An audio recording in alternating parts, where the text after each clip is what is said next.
പ്രിയ ആയിരുന്നല്ലേ? ഓ, ഇപ്പൊ എനിക്ക് അബദ്ധം പറ്റിയേന്. ഞാനേ ഇതിലെ വരുമ്പോ പ്രിയ ഇവിടെ ഇരിക്കുന്ന കണ്ടായിരുന്നു. കണ്ടപ്പോ എനിക്ക് തോന്നിയെന്താണെന്നറിയാവോ? എന്റെ നിത്യക്കുട്ടി ഇരിക്കുന്നുണ്ട്. ഓടി വന്ന് കെട്ടിപ്പിടിക്കാൻ പോയതാ ഞാൻ. പെട്ടെന്ന് ഓർത്ത് നിത്യ മരിച്ചു പോയല്ലോ, ഇത് പ്രിയാണല്ലോ. അപ്പൊ ഞാൻ സൂക്ഷിക്കണമല്ലോ ശരത്തെ. ഏയ്, അതിന്റെ ഒന്നും ആവശ്യമില്ല. ഞാന് അങ്ങനെ ഒരുത്തനല്ല.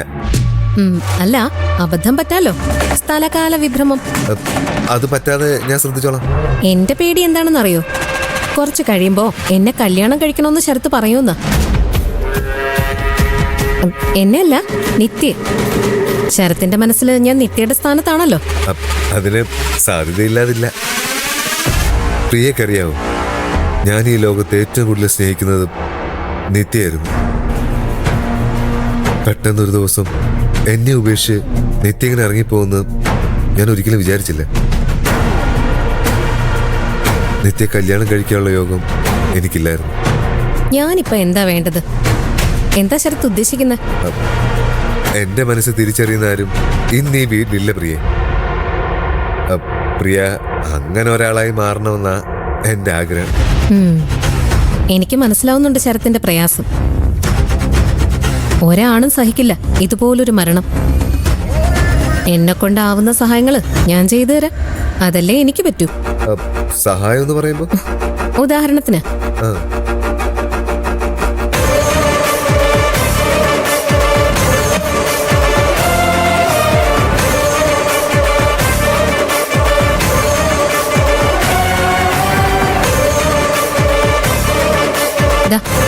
ഇങ്ങനെ ഒരു പോസ്റ്റില് ഹെയർ ഇടാം.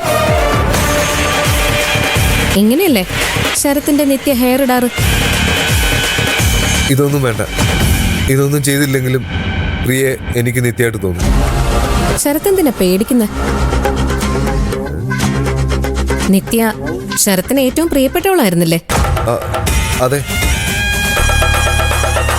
എന്നാലും ഇത്തരം വേഷപകർച്ചകൾ വേണ്ട. എനിക്കത് ഇഷ്ടമല്ല. വേണ്ടെങ്കി വേണ്ട. അപ്പോ ഇനി അബദ്ധങ്ങളൊന്നും മനസ്സിൽ ഓർക്കണ്ട. പൊറുക്കന്റെ കണ്ണപ്പോഴും കോഴിക്കോട്ടി തന്നെ.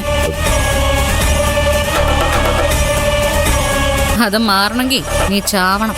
അല്ലട ശരത്തെ. പുറത്ത് നീ എന്ത് വേണേലും കാണിച്ചോ. പ്രിയോട് നീ മോശമായിട്ട് എന്തെങ്കിലും പെരുമാറിയ? ഞാനാ ടൈപ്പല്ല. അല്ലേ ചോദിച്ചു നോക്ക്, ഞാൻ മോശമായിട്ട് പെരുമാറിയെന്ന്.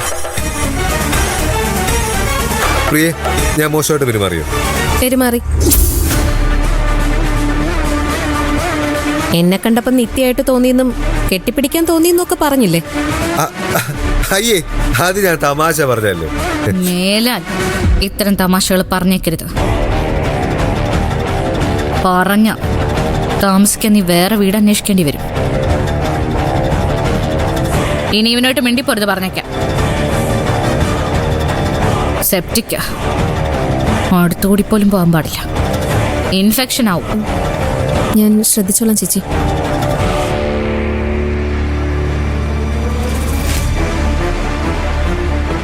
അമ്മേ, നിത്യയെ കൂടെ കൊണ്ടു കിടന്ന് കൊലയ്ക്ക് കൊടുക്കും. അതുപോലെ പ്രിയയുടെ കാര്യത്തിൽ സംഭവിക്കുമെന്നായി എന്റെ പേടി.